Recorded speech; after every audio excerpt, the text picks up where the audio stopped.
नमस्कार मंडळी, आज आपण पांढरे शुभ्र चिप्स कसे बनवायचे ते बघणार आहोत. इथं मी 2 किलो बटाटे घेतलेले आहेत. बटाटे घेता वेळेस नवीनच बटाटे घ्यायचे. तर बटाटे जर नवीन असले चिप्स पांढरे शुभ्र येतात.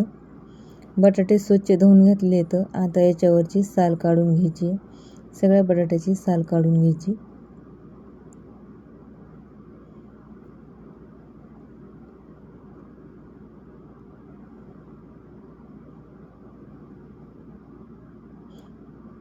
सगळ्या बटाट्याची साल काढून घेतली आणि बटाटे पाण्यामध्येच ठेवायचे. तर आता याचे चिप्स पाडून घेतो.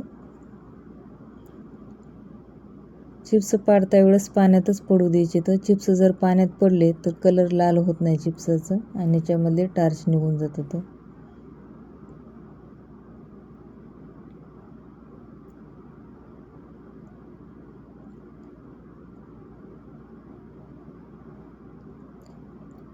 हे असे पांढरे शुभ्र चिप्स दिसतात.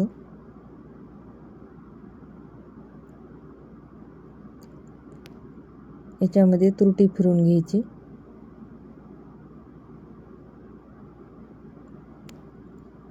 चिप्स पाण्यामध्ये 3 वेळेस पाण्यातून काढायचे. त्याच्यामधलं पाणी बदलायचं आहे आणि नंतर चिप्स रात्रभर पाण्यामध्ये ठेवायचे. तर तुरटी एकदा सगळीकडून फिरून घ्यायची. चिप्स रात्रभर पाण्यामध्ये ठेवलेत. हे असे पांढरे शुभ्र झालेत. आता चिप्ससाठी पाणी ठेवायचे गरम करायला. पातेल्यामध्ये पाणी ठेवले. पाण्याला उकळी येऊ द्यायची. पाण्याला उकळी आली, 1 चमचाभर मीठ टाकले. आता याच्यामध्ये चिप्स टाकून घ्यायचे.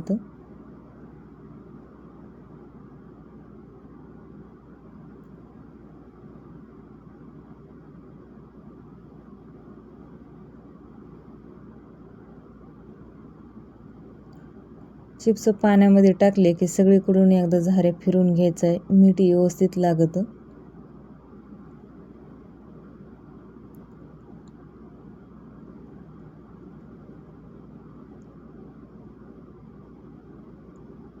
ऐंशी 80% चिप्स वापरू द्यायचे. तर आता चिप्स वापरले का नाही हे चेक करून बघायचं. एक चिप्स घ्यायचा आणि मधातून फाडून बघायचा. चिप्स जर फाटला तर चिप्स वापरला म्हणून समजायचं.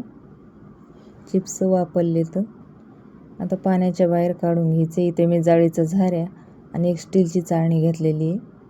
ह्या चाळणीमध्ये चिप्स टाकायचे. पाणी सगळं निघून जाते.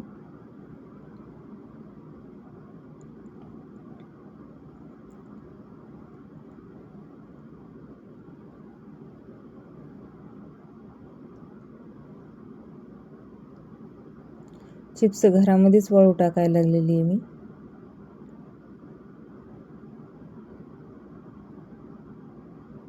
असे पांढरे शुभ्र चिप्स झाले सगळे.